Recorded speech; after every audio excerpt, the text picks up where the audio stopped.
Hey, how's it going, everybody? Today we're going to be diving into some Tesla stuff, some exciting things, some cool things, some fun things, Cybertruck-esque, Tesla Model 2-esque, but more importantly, something that's all over the headlines if you follow this kind of stuff like I do, and it's the Tesla recall. 1 million vehicles. Scratch that, 2 million vehicles. We're going to dive into that and talk about that today and what it means for everybody. So sit back, relax. You guys are watching The Tall Tesla Guy.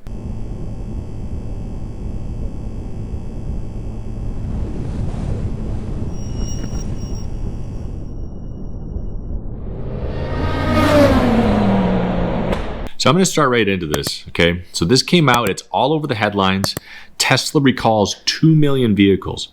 2 million vehicles. Now, the article is stating that this is nearly every single Tesla on the road, and that may be currently. I know that the Model Y production since the implementation has been well over 2 million. I know the Model S, X, and 3 have sold more than 2 million. So I would say that they're probably a little off on saying that 2 million is every single Tesla vehicle on the road. However, I think what they're getting at is it's a significant amount, and they're using the fact of, or the statement of, a recall to grab everybody's attention. Because typically when you have a recall, it's for some sort of dangerous thing in the car, something they need to fix, something that they've been trying to get on top of to prevent more injuries, damages, whatever it is. And as a result, you have to bring your vehicle into the service center of whatever make of car you have, and they have to fix it. It can take time, money, energy, all that sort of stuff. However, in the case of Tesla, it's a little unique in that if there is a recall with a Tesla, traditionally, unless it's something structural in the car, which it doesn't usually end up being, it is something that they can fix with an over-the-air update.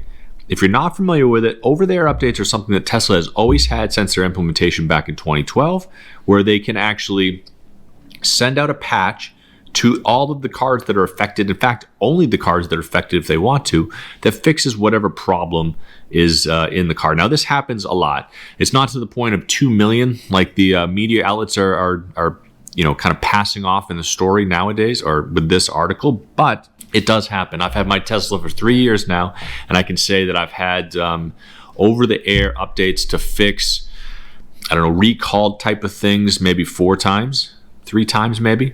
More importantly, over-the-air updates are sent at least once a month, if not more frequently, to do little things like adding games to the car, increasing range, changing the way that the screen looks, whatever it is. That happens a lot. Now, those we'll get into in a minute, but the recall effect of the actual recall part of this over-the-air update, I've only seen a couple of times, right?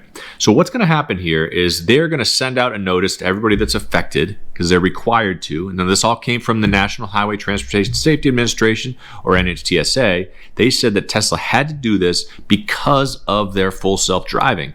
If you're aware of this or the controversy around full self-driving, Elon's been toting it for years. However, Tesla does not have full self-driving. It's at best enhanced cruise control with lane monitoring, lane keeping, lane departure, with navigate on cruise control, basically as hands-free as you possibly can on any road in the world.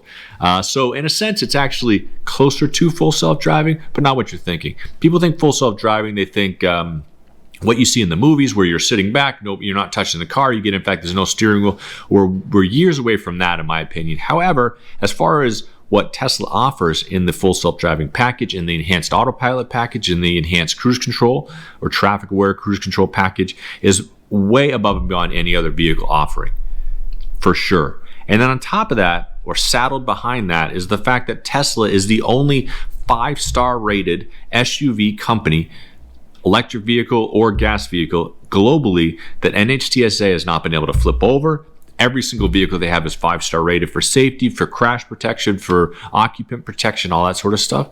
So when you kind of put them together, the fact that it's not really full self-driving doesn't take away from the experience, in my opinion. However, the NHTSA determined that it does, and in going after that, and going after the fact that Elon calls it full self-driving, the NHTSA has been able to say, hey, your cars don't stop as frequently as they should, the computer system doesn't work as well as you say it does, you get phantom braking when you shouldn't have it, you get issues like that, and as a result, they are requiring him to go over and intercede even further. Now, currently, as you're driving your car, you can put it in cruise control, With a double tap with the side stock, you can actually put it in full self-driving or enhanced autopilot or traffic-aware cruise control, depending on what you paid for, okay? Depending on the service that your car has. Now, in my case, I have traffic-aware cruise control. So what do I get with that? It keeps me in my lane. It stops me if somebody in front of me stops. It'll turn in a sense as the lane turns, but that's about it. Now, I didn't pay for the upgraded enhanced autopilot. I didn't pay for full self-driving, any of that stuff.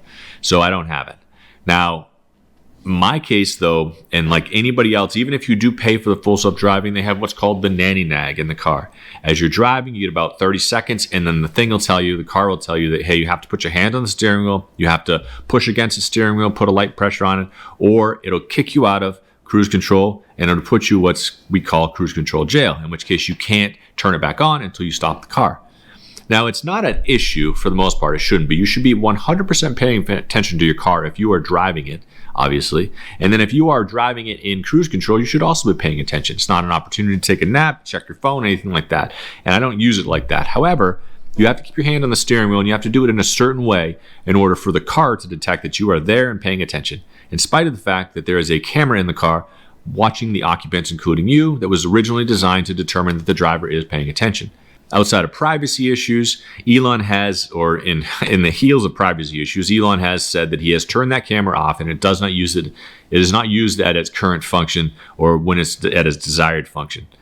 Now, the downside to that is that you have to be holding onto the steering wheel, and you have to be holding onto a certain way, which is more even in a sense than you would normally driving the car sometimes, or you get this constant nag. Well, people were figuring out ways to get around it. They were getting weights on the steering wheel. They were, getting it a certain different way or whatever it was, and they were sort of beating the system. And I think that's what happened, and that's what's causing them to create this across-the-board kind of group punishment in a sense, where everybody using full self-driving, enhanced autopilot, or traffic-aware cruise control, not only do you have to do your hand on the steering wheel, but instead of being about 30 seconds, it's going to be about 20 seconds.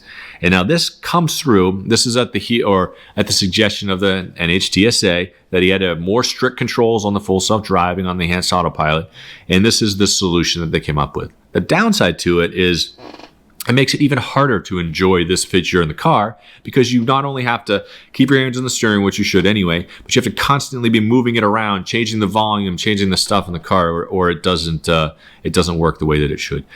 Now, outside of all that sort of stuff, the advantage is that I am going to get this update, and this is going to be a quote unquote recall update, or it's going to come through as a software download. I don't have to bring it to a Tesla service center or anything like that. And it'll automatically get into the car, and the features will be there, and it'll almost be seamless. It's one of those things when you see that there's an update coming down the road, you get excited about it. Maybe they're going to have new games. Maybe the screen's going to look different. And then you come back to it and check the release notes, and you see something in there that says common bug fixes. And this would be a bug fix in a sense, even though it's a recall. And it's equivalent to getting like a bag of socks under the tree or wherever you get presents. You need them. Sure, it's nice to have, but it is not exciting one bit. However, I will take this media outlet, I'll take this news story at sort of its meaning. I'm glad that they're adding safety to the car. I wish it was in a different way, but nonetheless, you see this as a headline. Does Tesla 2 million vehicles recalled, and it makes you think the sky is falling. Sell your Tesla stock, get out of it, sell your car.